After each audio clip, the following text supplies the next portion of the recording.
श्रीलक्ष्मी श्रीमहालक्ष्मी क्षीरसागर कन्यका उत्तिष्ठ हरिसम्प्रीते भक्तानां भाग्यदायिनी।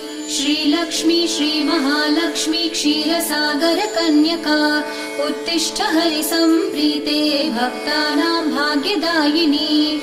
उत्तिष्ठोत्तिष्ठ श्रीलक्ष्मी विष्णुवक्षस्थलालये उत्तिष्ठ करुणापूर्णे लोकानां शुभदायिनी।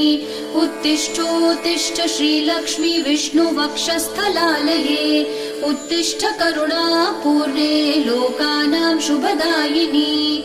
श्रीपद्ममध्यवसिते वरपद्मनेत्रे श्रीपद्महस्तचिरपूजित पद्मपादे श्रीपद्मजात जननी शुभपद्मवक्त्रे श्रीलक्ष्मी भक्तवरदे तव सुप्रभातम्।